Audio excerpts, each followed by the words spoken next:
afternoon and welcome to Across the Fence. I'm Jolie Whitney. It's time for one of our favorite monthly features, Bird Notes. Today we've polled the staff to find out what questions and stories they have to share for the Conservation Manager of Audubon Vermont, Mark LaBarr. It's always good to see you, Mark. Thank you for joining us. Always great to be here. And I'm excited to jump into these bird stories we have today, but we would be remiss not to mention the flooding that you saw in Huntington last week. Can you tell me about that? So at the Audubon Center, we fared okay. Obviously compared to others in the state, and we have some serious trail damage and some areas that are flooded. This is going across our hemlock swamp here, and so there's some cleanup that needs to be done for sure.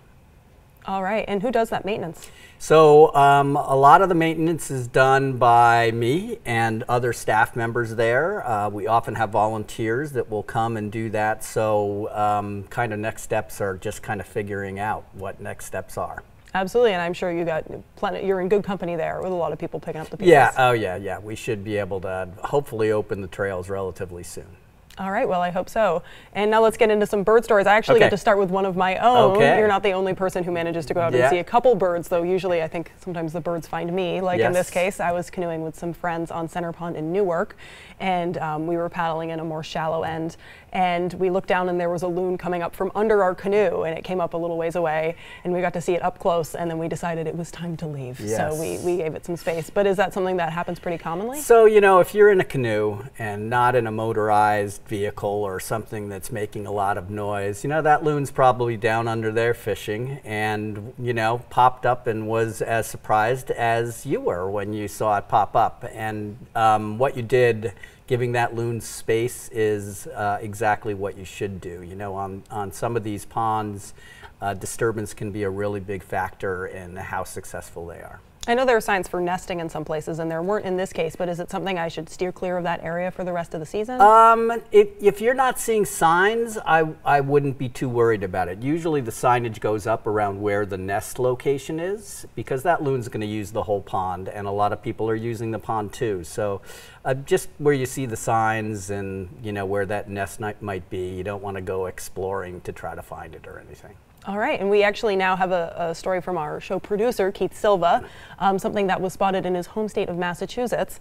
There was actually, earlier this summer, a flamingo was spotted on Cape Cod Beach, and then more recently there was actually another one spotted in East Hampton, New York, and this is the first known sighting of a flamingo in the Empire State. What are the odds that this is the same one? So it probably a good chance, but it's tough to say, you know, without some kind of identification on them or something like that for us to know. There's a good chance that it was the same one, just moving around, and of course that area of New York is not very far from the Cape.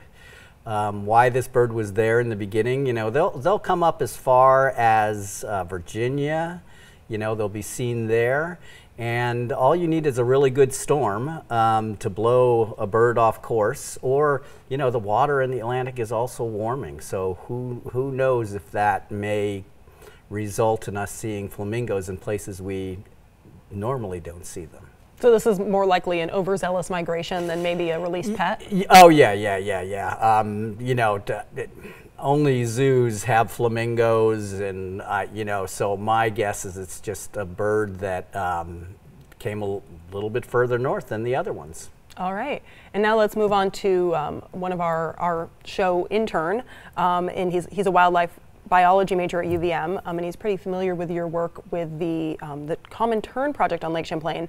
That's Caleb May, of course, and he's asking how the population is doing this year. So the terns are seemingly doing great, and in fact, one of the islands, Papasquash Island, which is the most productive island, we actually stayed off the island on a number of occasions because there were so many tern chicks up there, as well as gull chicks, and now we have a population of Caspian terns using that island.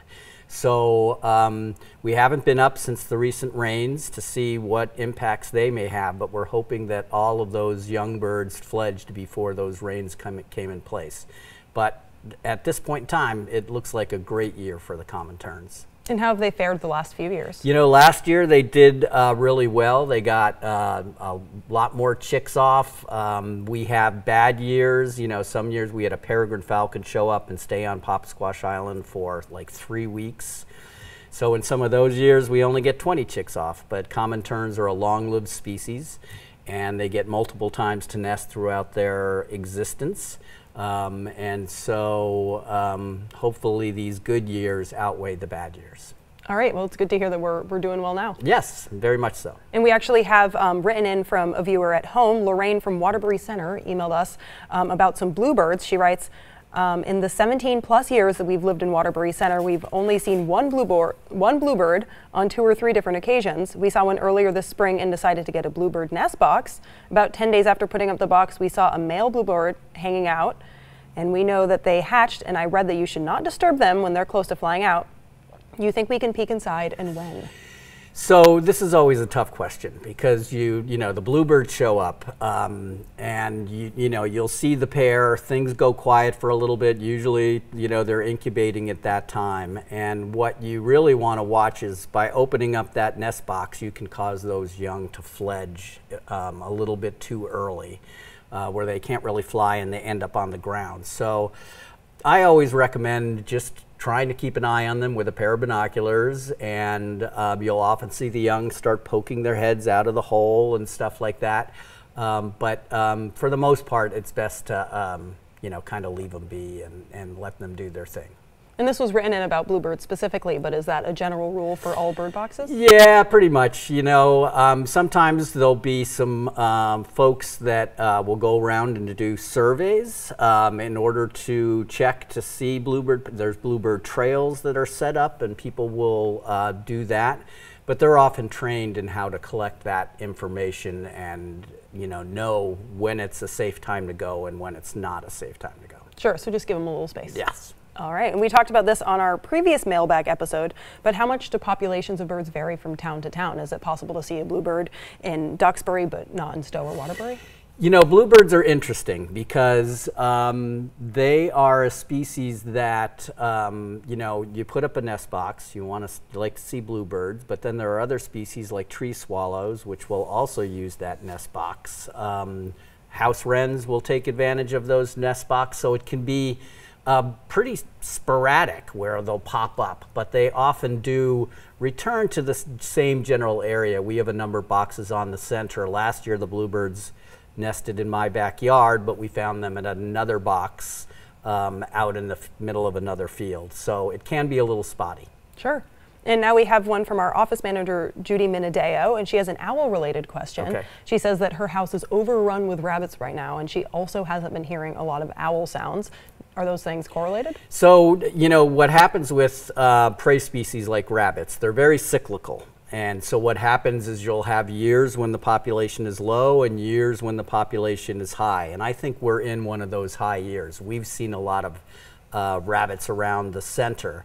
Things like coyotes, owls, you know, oftentimes their populations will also increase and follow that trend. So I think it's just a really good year for rabbits, and if there are owls around, it's tough keeping up with them.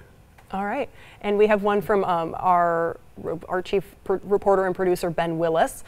He documented his efforts growing blueberries this year in his own garden. And we're still waiting for you to share some of those, Ben, but he was wondering how is the best way to share some of those blueberries with the birds, but also keep some for himself. Yeah, so I have blueberries in my backyard at the Nature Center, and I was mowing last night, just saw that they started to ripen, and my first instinct was to eat as many as I could. Because if, you know, some people will put netting over their blueberry bushes, but you can have bird deaths associated with that netting because the birds will get in, they get caught, and it can be very problematic. So be diligent in getting your blueberries before the birds do.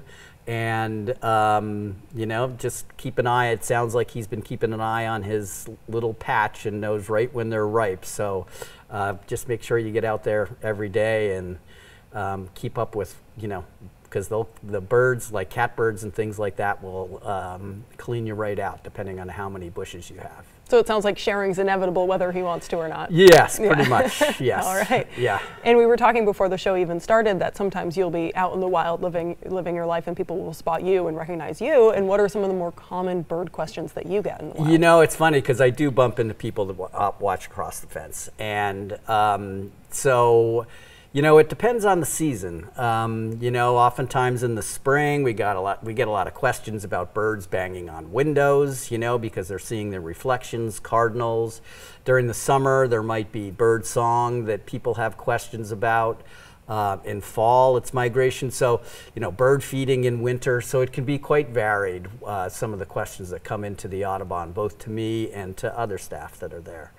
But it's kind of a continual process, and yeah, what's nice is it changes as the seasons change. And you mentioned this before the show started, and people at home might have noticed it as well, but you said that there are a lot of birds this time of year, but they haven't been quite as vocal. Can you explain why? Yeah, so, you know, right now we're in the period of time where a lot of birds have kind of finished breeding. You know, they may be on a second clutch. The males don't need to sing and defend their territories anymore, so bird song decreases quite a bit at this point in time.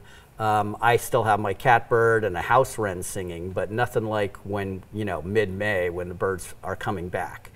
But what's interesting is there's a lot more birds out in the woods because of all the young birds that were produced by those singing adults, or singing males and the females. So even though the woods might be a little bit quieter, you know, there's still a lot of birds out there.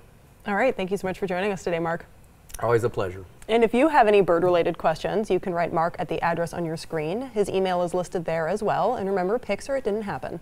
That takes care of Across the Fence for today. My thanks to the crew behind the scenes here at WCAX. I'm Jolie Whitney. Have a good one.